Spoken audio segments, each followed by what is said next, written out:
Hello दोस्तों, मैं हूं जगदीश जोशी। आज की इस वीडियो में हम लोग डिस्कस करने वाले हैं टाइप्स ऑफ प्रॉक्सिमिटी सेंसर के बारे में।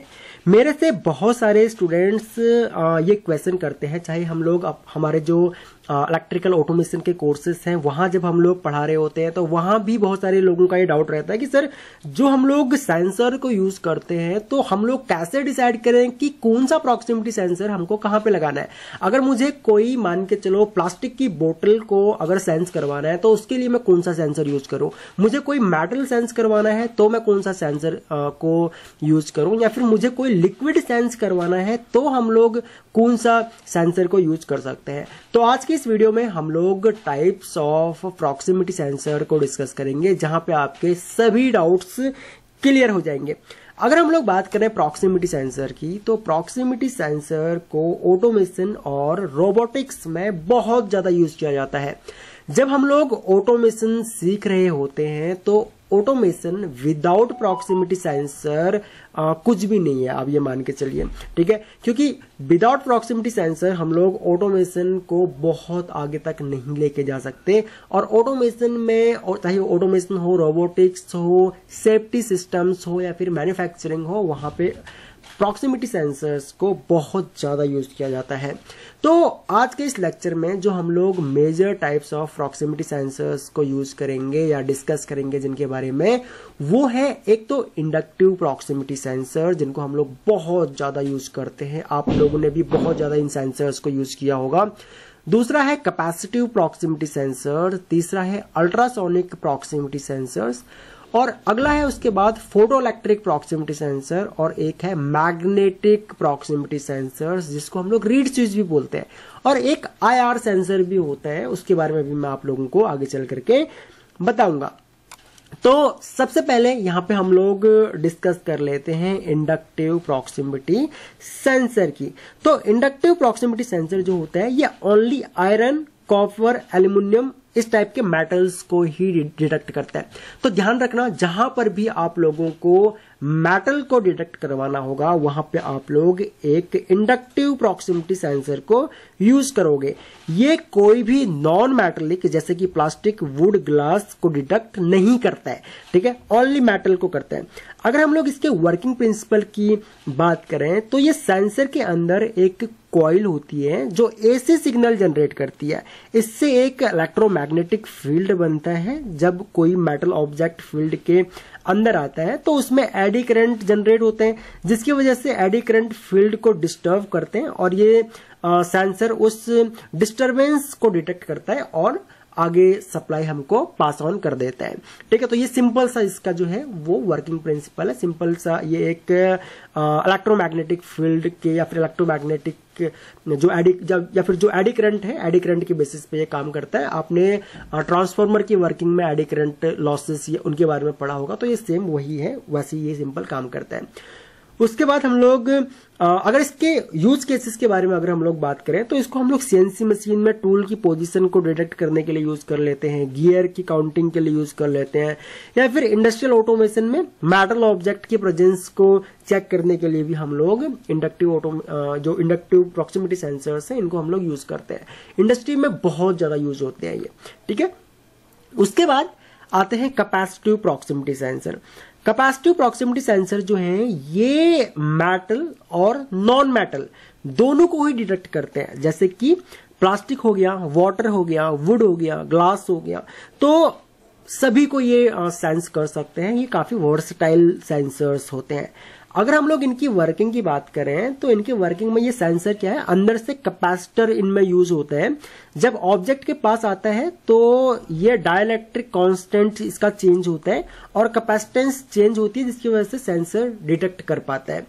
अगर हम लोग इसके यूज केस की बात करें कि भाई इसको हम लोग कहां कहां पे यूज करते हैं, तो प्लास्टिक या ग्लास बोतल की काउंटिंग के लिए, जहां पर भी कोई कन्वेयर चल रहा है वहां पे हम अगर प्लास्टिक की बोतल काउंट करने हैं, ग्लास जो है उनको काउंट करना है, तो वहां पे हम लोग इसको यूज करेंगे। ग्रेन या फिर पाउडर लेवल को डिटेक्ट करने के लिए, यानी कि जो हमारी जो ऐसी कंपनीज है, मान के चलिए जो FMCG की कंपनीज हैं वहां पे, जैसे कि ITC हो गया या फिर अदर जो कंपनीज हैं, टाटा कंज्यूमर हो गया, उन कंपनीज में जो वहां पे मान लो कोई ग्रेन फिल हो रहा है, कोई पाउडर फिल हो रहा है, तो वहां पे भी इस टाइप के सेंसर्स को यूज किया जाता है। और अगला यूज केस इसका हो सकता है वाटर टैंक लेवल को, ठीक है, मतलब मान लो पानी का लेवल अगर जो है चेक करना है, फिर पानी भर गया या नहीं, टंकी भर गई या नहीं, वो सब चेक करना है, तो भी आप लोग कैपेसिटिव प्रॉक्सिमिटी सेंसर को यहाँ पे यूज कर सकते हो। ठीक है, तो इसमें सिर्फ ध्यान देने वाली बात ये होती है कि जो ये सेंसर का आगे वाला हिस्सा है जो सेंस करेगा, उस एरिया में मॉइस्चर नहीं होना चाहिए। अगर इस एरिया में मॉइस्चर वगैरह ऐसा कुछ होगा, ठीक है, तो ये फिर उसको डिटेक्ट नहीं कर पाएगा। ठीक है, उसको ये डिटेक्ट नहीं कर पाएगा। इस चीज का हम लोगों को ध्यान देना होता है, मॉइस्चर इसके आगे नहीं होना चाहिए, और या फिर मॉइस्चर वाली जगह पे इसको हम लोग यूज नहीं करते हैं। ठीक है, उससे अगला जो सेंसर है वो है अल्ट्रासोनिक सेंसर। तो अल्ट्रासोनिक सेंसर के बारे में अगर हम लोग बात करें तो ये साउंड वेव्स से काम करता है, बिल्कुल सोनार सिस्टम जैसे। ठीक है, तो इस सेंसर के अगर हम लोग वर्किंग प्रिंसिपल के बारे में बात करें तो सेंसर एक अल्ट्रासोनिक पल्स को फायर करता है। जब ऑब्जेक्ट से टकरा के इको वापस आती है तो उस टाइम को ये मेजर करके डिस्टेंस या प्रेजेंस को डिटेक्ट कर लेता है। ठीक है, तो ये एक मान के चलो वेव, पल्स वेव को फायर करेगा, और उससे मतलब किसी ऑब्जेक्ट से या फिर जिस भी ऑब्जेक्ट को हम लोग सेंस करवा रहे हैं उस ऑब्जेक्ट से जब वो जो इको है जब वो टकरा के वापस इसके पास आएगी तो ये उस डिस्टेंस को ये मेजर कर लेगा। ठीक है, ऐसे ये काम करता है। इसके यूज केसेस की अगर हम लोग बात करें तो वाटर और केमिकल टैंक लेवल को सेंस करने के लिए हम लोग इसको यूज करते हैं, और एजीवी यानी कि ऑटोमेटेड गाइडेड व्हीकल्स जो होते हैं वहां पे हम लोग इनको यूज कर लेते हैं। इनकी रेंज 10 सेंटीमीटर से 3 मीटर तक हो सकती है। ठीक है, तो ये इसका यूज केस हो गया। ओके, अगला जो सेंसर है हम लोगों का वो है फोटो इलेक्ट्रिक सेंसर। ठीक है, अब ये भी काफी इंपॉर्टेंट सेंसर है, काफी हम लोग इसको इंडस्ट्री में यूज करते हैं। ये लाइट बेस्ड सेंसर है, जैसे कि आपको यहाँ पे इमेजेस में भी शो हो रहा होगा। ठीक है, यहाँ पे लाइट बेस्ड सेंसर होते हैं जो विजिबल या इंफ्रारेड बीम का यूज करता है। ये सेंसर सबसे ज्यादा फ्लेक्सिबल होते हैं, मेटल हो या फिर ट्रांसपेरेंट ग्लास, सबको ये डिटेक्ट कर सकते हैं। इस सेंसर की वर्किंग की अगर हम लोग बात करें तो ये सेंसर एक लाइट बीम फायर करता है। जब ऑब्जेक्ट उस बीम को ब्लॉक करता है तब ये उसको डिटेक्ट कर लेता है। मान लो कोई भी ये बीम फायर करेगा, कोई भी ऑब्जेक्ट इसके सामने आएगा और उस बीम को अगर इसने काट दिया तो उस केस में क्या होगा, या फिर उस बीम को इसने अगर रोक दिया तो ये तुरंत उस ऑब्जेक्ट को जो है वो सेंस कर लेगा। ठीक है, तो इसके 3 मैन टाइप होते हैं। ठीक है, एक तो ये अगर हम लोग थ्रू बीम की अगर हम लोग बात करें तो इसमें ट्रांसमीटर और रिसीवर दोनों अलग अलग होते हैं। ठीक है, इसकी longest range up to 10 metres तक होती है, और एक्यूरेट बट इसमें एग्जैक्ट अलाइनमेंट की जरूरत होती है। अगर अलाइनमेंट एक्यूरेट नहीं हुआ तो फिर ये इसको प्रॉपरली नहीं वो कर पाएगा। रेट्रो रिफ्लेक्टिव होते हैं एक। ठीक है, रेट्रो रिफ्लेक्टिव, तो इसमें क्या है कि ये इसमें रिफ्लेक्टर यूज होता है। ठीक है, इसमें की जो रेंज होती है वो मॉडरेट रेंज होती है 3 to 5 मीटर की। ओके, एक होता है डिफ्यूज टाइप का। ठीक है, डिफ्यूज टाइप, तो डिफ्यूज टाइप में क्या है कि ये लाइट ऑब्जेक्ट पे टकरा के सेंसर की तरफ वापस आती है लाइट। ओके, तो इसकी रेंज 1 से 2 सेंटीमीटर तक ही होती है। ये इजी टू इंस्टॉल होते हैं, बट फॉल्स ट्रिगर इसमें ज्यादा होते हैं, क्योंकि लाइट जो है वो 1 से 2 सेंटीमीटर का ही एरिया है।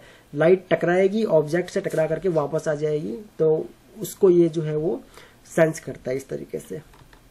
ठीक है, तो यहाँ पे अगला जो सेंसर है वो है मैग्नेटिक प्रॉक्सिमिटी सेंसर, जिसको हम लोग रीड स्विच भी बोलते हैं, या फिर रीड स्विच भी इसमें आते हैं।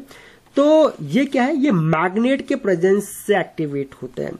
ठीक है, तो इनसाइड सेंसर रीड कॉन्टैक्ट्स होते हैं जो क्लोज हो जाते हैं जब मैग्नेट पास आता है। आपने रीड स्विच में देखा होगा, या फिर मैग्नेट, या फिर इसके अंदर क्या होता है, जो रीड स्विच होता है इसके अंदर मैग्नेट ही होता है। ओके, ये एक स्पेशल मेटल का बना हुआ होता है जिसके अंदर मैग्नेट की प्रॉपर्टीज होती है।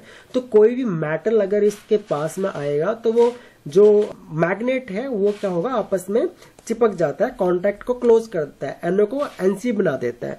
ठीक है, तो इस तरीके से ये काम करता है। इसके यूज केसेस की बात करें तो डोर ओपन और क्लोज के लिए हम लोग इसको यूज करते हैं। इंडस्ट्री में अगर आप लोग सीएनसी, वीएमसी, एचएमसी मशीनें अगर आप लोगों ने देखी हैं तो उन मशीनों के जो डोर होते हैं ना, उन डोरों में इनको यूज किया जाता है। जो ऑटोमेटिक डोर ओपन क्लोज वाला जहां पर भी सिस्टम होगा वहां पे मैग्नेटिक प्रॉक्सिमिटी सेंसर या रीड स्विच लगे हुए होंगे। वॉशिंग मशीन लीड सेंसर ये होता है। वॉशिंग मशीन में। और पोजीशन डिटेक्शन के लिए, लिफ्ट में पोजीशन डिटेक्शन के लिए भी रीड स्विच को यूज किया जाता है। अब इनकी खासियत ये है कि ये कॉम्पैक्ट होते हैं, लो कॉस्ट होते हैं और बैटरी बेस्ड सिस्टम के लिए ये परफेक्ट होते हैं। ओके, सिक्स्थ जो मैं आपको टाइप बता रहा था लेजर डिस्टेंस सेंसर का, तो यहाँ पे जो ये लेजर सेंसर डिस्टेंस के सेंसर होते हैं ये हाई प्रिसीजन सेंसर होते हैं। जहाँ पे हमें हाई प्रिसीजन चाहिए, जहाँ पे हमें हाई एक्यूरेसी चाहिए, वहां पे हम लोग इस सेंसर को यूज करेंगे, जो लेजर लाइट का यूज करके ऑब्जेक्ट को, जो ऑब्जेक्ट है उसका एग्जैक्ट डिस्टेंस मेजर करता है, इवन माइक्रोन में भी आप लोग इससे जो है वो मेजरमेंट ले सकते हो। अब इसमें टाइम ऑफ फ्लाइट यानी कि TOF का ट्रायंगुलेशन मेथड या फिर लेजर बीम का रिफ्लेक्शन कैलकुलेट करके इससे जो डिस्टेंस है उसको मेजर किया जाता है। अब इसको CNC मशीन्स में यूज किया जाता है, इसको रोबोटिक आर्म्स में यूज किया जाता है, या फिर इंडस्ट्रियल प्रोफाइल मेजरिंग जहां पे होती है वहां पे इसको यूज किया जाता है। अब इसका जो डिसएडवांटेज क्या है कि एक तो ये कॉस्टली होते हैं, बट जब हाई एक्यूरेसी चाहिए होती है तब ये सबसे बेस्ट ऑप्शन होते हैं। जहां पर भी हमें हाई एक्यूरेसी चाहिए होगी वहां पे हम लोग लेजर डिस्टेंस सेंसर्स को ही यूज करते हैं। सो आई होप कि इस वीडियो से आपको सभी प्रॉक्सिमिटी सेंसर्स के बारे में पता लग गया होगा। फिर भी अगर आप लोगों के कोई भी डाउट हो तो आप लोग वीडियो के नीचे कमेंट करके मुझसे पूछ सकते हो। मैं आपके सारे कमेंट्स पढ़ता हूं और मैं आपके रिप्लाई करने की कोशिश करूंगा। अगर ये वीडियो आपके कॉन्सेप्ट क्लियर कर पाया हो तो लाइक जरूर करो और अपने दोस्तों के साथ भी शेयर करो। अगर आप ऑटोमेशन सीखना चाहते हो तो हमारे लर्न ट्रिपल ई के ऐप या फिर वेबसाइट को चेक करो, जहां पर आपको मिलेंगे industry ready automation courses and industrial automation और डिजाइनिंग से रिलेटेड आपको कोर्सेज मिलेंगे, जिन कोर्सेज को इनरोल करके आप लोग अपनी नॉलेज को इनहैंस कर सकते हो। और अभी अगर आप लोग जॉब चेंज करने का सोच रहे हो तो अपनी स्किल को अपग्रेड करके आप लोग अपनी जॉब चेंज कर सकते हो और एक अच्छा पैकेज ले सकते हो। सो आज के इस लेक्चर में इतना ही गाइस, थैंक्स फॉर वॉचिंग। मिलते हैं अपने नेक्स्ट वीडियो लेक्चर में।